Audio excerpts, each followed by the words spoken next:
परमेश संख्या आप लोग पढ़ाने जा रहे हैं। कौन सा संख्या जी? परमेश संख्या। परमेश संख्या वो सभी हर एक राइटर अलग अलग प्रकार से अपनी व्याख्या किया है, डिफिनेशन दिया है, समझ गए?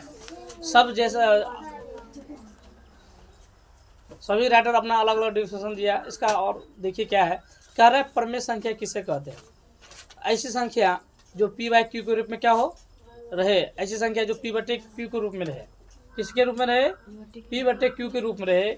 और जहाँ पी और क्यू क्या होना चाहिए? कोई एक पूर्णांक संख्या हो, और क्यू का मान क्या होना चाहिए? 0 नहीं होना चाहिए। समझ में आ गया ना? उसे हम क्या बोलते हैं? परमेश संख्या। परमेश संख्या एक ऐसी संख्या है जो पी बटे क्यू के रूप में क्या हो रहे, जहाँ पी और क्यू का जो भी मान आएगा वो क्या रहना चाहिए? पूर्णांक संख्या होना चाहिए। लेकिन क्यू का मान क्या होना चाहिए?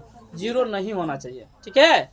जैसे अब इसमें क्या करना है, इसमें देखिए क्या क्या वर्ड आ गया। इसमें 2 वर्ड आ गया, पूर्णांक संख्या। कौन सा संख्या? पूर्णांक संख्या। आप सबसे पहले समझिए पूर्णांक संख्या है क्या। समझना है कि पूर्णांक संख्या है क्या, तब ना आप जानेंगे। तो पूर्णांक संख्या एक ऐसी संख्या है जिसमें प्लस वाले को भी लिया जाता है, माइनस वाले को भी लिया और 0 भी लिया जाता है। इस संख्या को हम लोग बोलते हैं उड़ने वाली संख्या। कौन सी संख्या? उड़ने वाली संख्या।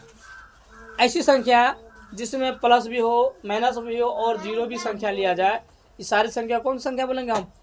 पूर्णांक संख्या। कौन संख्या? पूर्णांक संख्या। देखिए संख्या रेखा पे देखिए, ठीक है? देखिए ये आपको ओरिजिन पॉइंट हो गया, इसको 0 बोलते हैं। ठीक है? ये एक्स डैश हो गया, ये क्या हो गया? एक्स हो गया। आप लोग बचपन में खेलते होंगे कि अति कोई जब कोई हार जाता था, बच्चा लोग गेम खेलता, हम तो नाम भूल गए उसका। जब बच्चा कोई हार जाता था कित कित में, तो आंख बंद करके कहता था कत जैसी तर नानी गाँव, कत जैसी तर नानी गाँव। देखे आप लोग खेले हैं ना? उसको क्या करता था, कहीं मिट्टी रखवा देता था, कहता ढूंढो, क्या करो उसको? ढूंढो। आज एक तो ये हो गया, और दूसरा क्या करता था, पीछे से आपको दौड़ना है। क्या करना है? पीछे ही बिना ताके क्या करना है?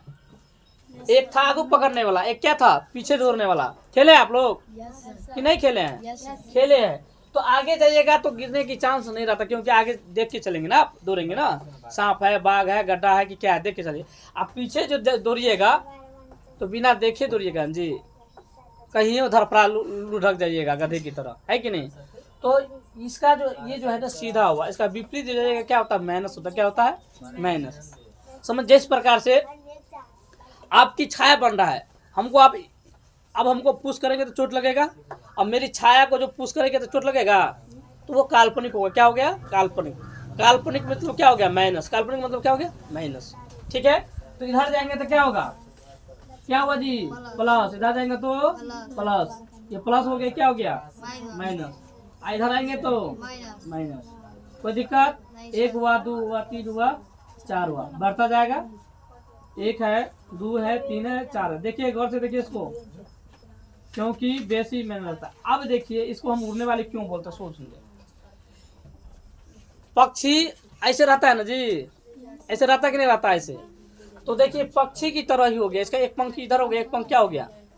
इधर हो गया, और बीच में 0 साहब है। इसका गार्डन है, ये क्या कर रहा है? गार्डन है ना, ये कहता है अनहर चल तो आमदनी बढ़तो की बढ़तो आमदनी, अनहर बीच किया तो घटतो। ये गाइडेंस देता है। तो इनके 2 पंख है। इनके कितने पंख है? 2, प्लस वाला और माइनस वाला। और जो हैंडल करता है उसका नाम है ओरिजिन, इसको मूल बिंदु बोलते हैं। कौन सा बिंदु बोलते हैं? मूल बिंदु। कौन सा जी? मूल बिंदु। कौन सा बिंदु? मूल बिंदु। मूल बिंदु। ठीक है? तो पूर्णांक संख्या समझ गए ना? इसमें देखिए पूर्णांक संख्या में 0 आया, आया ना? 1 2 3 4, फिर 0 आया, इधर आएंगे तो -1 -2 -3 अनंत तक जाएगा जी। तो ऐसी संख्या जिसमें प्लस भी हो, माइनस भी हो और 0 भी संख्या शामिल की जाए, इस तरह की संख्या क्या बोलते हैं हम? पूर्णांक संख्या बोलते हैं। किसी को दिक्कत है? और आए दिन हम लोग इसको बोलते हैं उड़ने वाली संख्या।